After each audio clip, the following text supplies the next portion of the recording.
Hey, coucou, on est un nouveau jour. Putain, je me suis réveillée. Je suis restée sur le téléphone, j'ai fait mes trucs. Il était 11h et d'un coup, il est devenu midi et demi. N'importe quoi. Aujourd'hui, c'est un nouveau jour et c'est un jour merveilleux. Pourquoi? Parce que je suis à la maison, parce que je vais travailler, parce que même s'il fait pas très très beau, il fait chaud. Je vais te mettre ça. Coucou. Et je pense que j'ai tourné beaucoup de vidéos. Mais là, il faut que j'arrête avec le téléphone. Je suis folle. Oh là là, 1h30. Ouf. Bon, allez. Je vais faire la douche et je me réveille. Bel jour. Alors ça, pour ceux qui connaissent la bachata, c'est une bachata à l'ancienne, avec des rythmes à l'ancienne. Et moi, je préfère. Je suis hyper nostalgique de ce temps de la salsa là. La bachata. Parce que maintenant est arrivée la bachata romantique qui a tout niqué. Et ceux qui dansent, peut-être que vous aimez. Moi, je déteste la bachata romantique à danser. Je la trouve super machiste. Oh, je supporte pas la manière dont les mecs me touchent dans cette bachata. D'ailleurs, je trouve qu'ils me touchent trop. Et d'ailleurs, il y a quelques années, j'avais arrêté de danser par rapport à ça. Je supportais plus. J'étais obligée d'un peu de m'embrouiller avec les gens. Je peux plus. J'ai pas d'amis, je danse avec mon balai.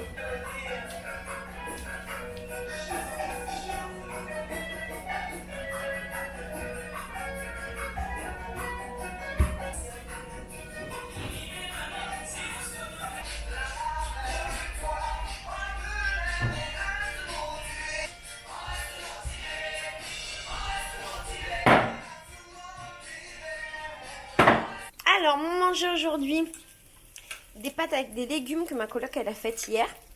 Et ça, c'est du pain à l'ail. Et en fait, j'essaie de le faire chauffer là. J'ai la flemme de le mettre au four. Ça a l'air de marcher. Donc, du pain à l'ail, c'est du pain avec dedans de la crème et de l'ail. C'est magnifique. O camarote é paraíso da solteira. Não tem miséria, banho de champanhe a noite inteira. A morena tá que tá e a loirinha também. E a ruivinha fica louca. Cara de botar e só nota de 100. Na balada eu sempre colei com geral. Vai ter que esperar. Entra na fila, quem mandou me esnopar? Agora cê quer, agora cê dá.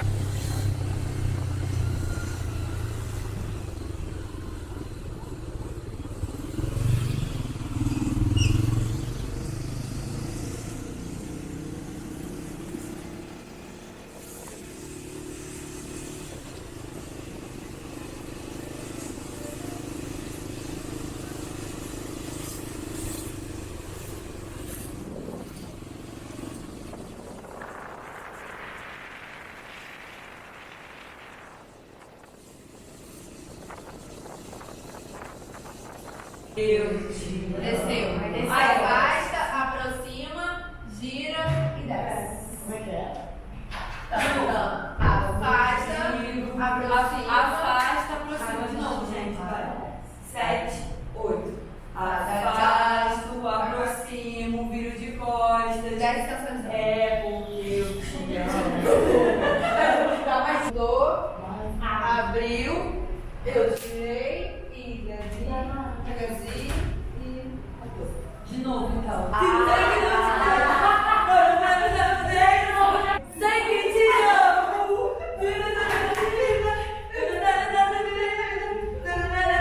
Sabe uma coisa?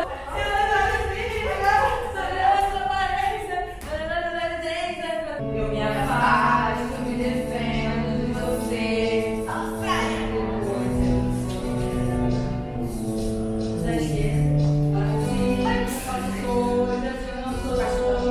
Mas depois eu nego expressão da eu sou louco por você.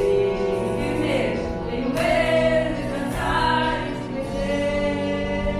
Eu preciso aceitar que não ama. Agora vai tirar. Como tira o meu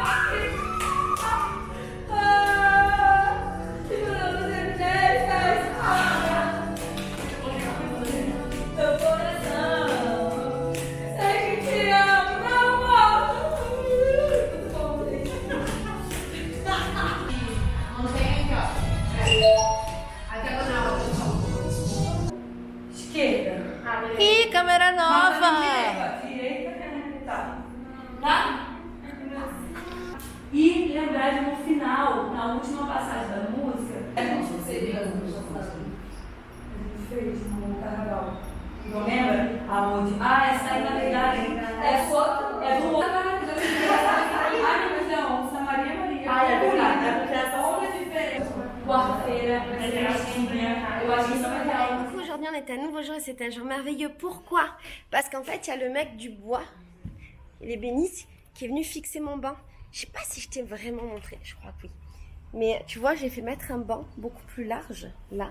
Avant, il faisait cette taille, pour qu'on puisse s'asseoir pour de vrai. Parce qu'avant, quand on s'asseyait, c'était pas agréable. Maintenant, on peut, tu vois. Et alors, il est venu me le fixer, parce qu'il bougeait, donc c'est bien, je suis contente. Et tu vois, par contre, il s'est passé un truc qui m'a saoulée. Donc, je vais t'en parler. En gros, tu vois, les bénis, je l'aime bien, il est cool, hein. Mais c'est un mec, comme beaucoup de Brésiliens, qui me branche. Enfin, pas beaucoup de Brésiliens qui me branchent, les Brésiliens me branchent. Ce qui en soi n'est pas très grave, parce que je suis habituée, non pas que de me faire brancher, mais que les Brésiliens branchent en général. Mais lui, tu vois, il a un truc, c'est qu'il regarde toujours mon cul. Et ça aussi, tu vois, je suis assez habituée parce que les Brésiliens, même si, comme je t'avais dit dans une vidéo, ils font pas vraiment de harcèlement de rue, ils t'emmerdent pas, machin, mais quand même ils te regardent. Les regardent ici. Je peux pas dire qu'ils sont lourds parce que pour moi ils sont beaucoup moins pires que ce qu'on a en France, mais les mecs te scannent. Et alors parfois, tu vois, je les recache, je leur dis arrête de me regarder comme de la viande, s'il te plaît, et ils comprennent pas mon délire parce que les chats, j'ai envie de les défoncer, les chats du quartier qui viennent pisser dans les plantes, chier dans les plantes. Bref. Je leur dis, mais je me suis quand même vachement habituée, tu vois, au regard des Brésiliens. Et ça m'empêche absolument pas d'être tout le temps moitié à poil, tu vois. Je veux pas changer ma vie parce que des mecs regardent mon cul. S'ils regardent mon cul, bah, regarde mon cul, voilà. Sauf que lui, donc, regarde toujours mon cul, un peu comme les autres. Et je le vois, je le sens, et c'est un peu lourd. Et moi, je suis toujours en micro-short. Genre, quand il vient à la maison faire les trucs du bois, je suis comme ça, je suis en pige. Et donc, aujourd'hui, j'avais la flemme, en fait. Et du coup, j'ai mis une jupe, avant qu'il arrive une jupe longue. Et ça m'a saoulée, en fait, d'avoir fait ça. Voilà, ça m'a juste saoulée parce que j'ai eu l'impression d'être revenue dans le temps d'avant.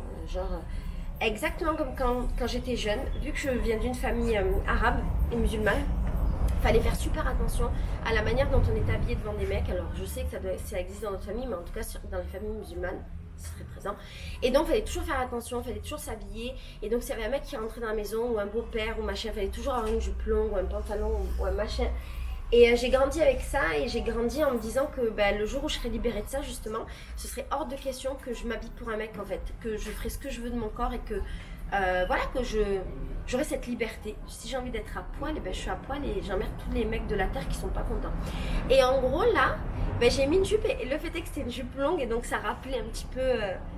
ça m'a rappelé d'un coup, bam, plein d'images quand j'étais jeune, quand je vivais chez ma mère, et qu'il y avait ce truc-là. Et ça m'a saoulée. Voilà, c'est mon truc du matin. J'étais saoulée de moi-même, j'étais saoulée de ma réaction, j'étais saoulée de me rappeler ça. Je vais pas dire que ça m'a traumatisée, mais ça a été un moteur, tu vois, parce que, ouais, je me suis dit que clairement, je voulais pas de cette vie-là. Je veux pas que mon corps, il dépende du regard des hommes, c'est hors de question. Et du coup, ouais, j'ai mis une jupe longue, il est venu, il a fait son truc, il est parti, et il a pas pu regarder mon cul cette fois-ci. Disons qu'aujourd'hui, j'avais un peu la flemme de subir ça. Et en fait, ça me fatigue que nous, les femmes, on est toujours à subir ça. Voilà, on doit toujours subir à un moment donné de la journée le regard des hommes. C'est très fatigant. Je trouve ça assez usant. Et les hommes, eux, ils ont à subir rien du tout, en fait. Ils n'ont pas à subir le regard des femmes. Ils n'ont pas à subir de réfléchir comment ils doivent se positionner, s'habiller, machin. Par exemple, il n'y a pas longtemps, j'étais dans la rue. Et je me baisse j'étais en micro-short comme d'hab, je me baisse pour refaire mon lacet, donc j'avais mon cul en haut, là, mon cul en bombe. Et j'ai une copine qui m'a dit, putain Laetitia, tu dois pas faire ça en fait, t'es ouf. Parce qu'en fait, les mecs, ils étaient tous en train de, ils ont bloqué, waouh, ils étaient tous sur mon cul. Pas parce que c'est mon cul, tu vois, parce que c'est un cul. Et qu'on est des meufs, et qu'on est des objets. Et que notre corps, il se définit par nos seins, nos culs. Soit les deux, soit un des deux, tu vois.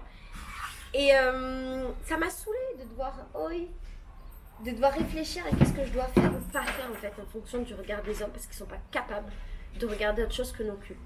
Voilà. Sandra, elle est belle aujourd'hui, faut que je te montre.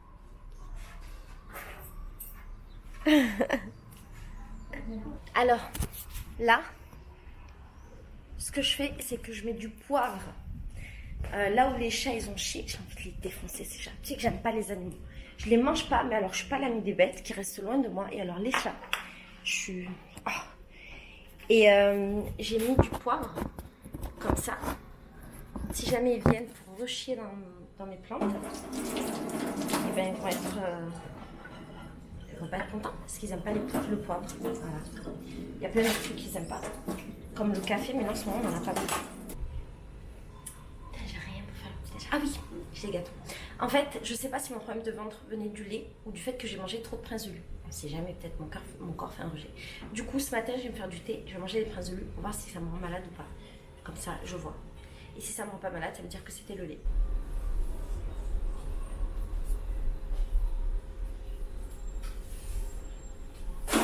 Alors, écoute, je viens de manger 2 princes de lait et j'ai super mal au bide. Ça me défonce et je pense que je vais avoir la diarrhée. Oh putain. Et en fait, je pense que c'est mon corps qui supporte plus. Mais c'est normal, j'en ai trop mangé, j'ai abusé. Ça fait 3 mois que j'en mange tous les jours, toute la journée, matin, midi et soir. Donc, normal. Et c'est fou parce que mon instinct, tu vois, il me disait, les princes de lait. Et j'ai mal au bide, sa mère. Ah ouais. On peut ramener plus de princes de lait, c'est fini.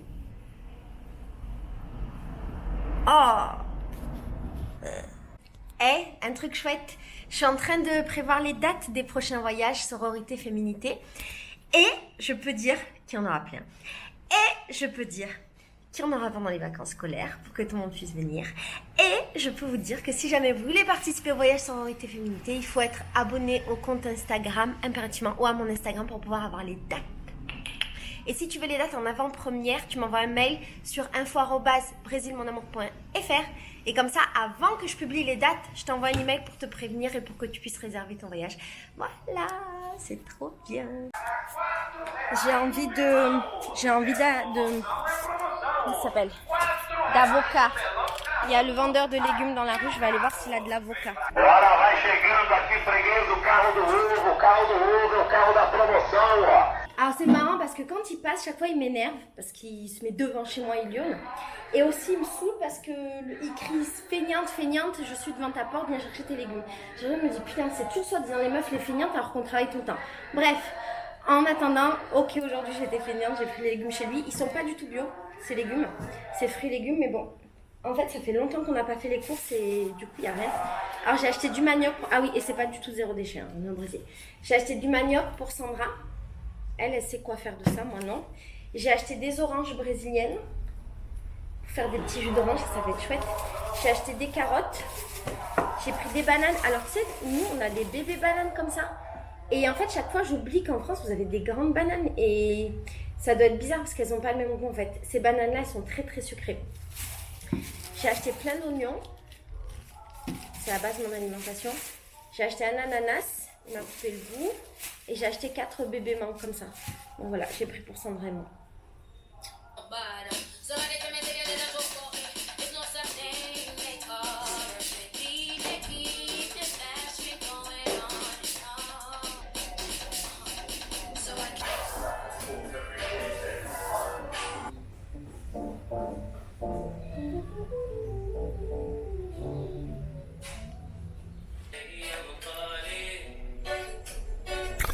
Oula, ça, je pense que je vais adorer. Ça, je vais adorer.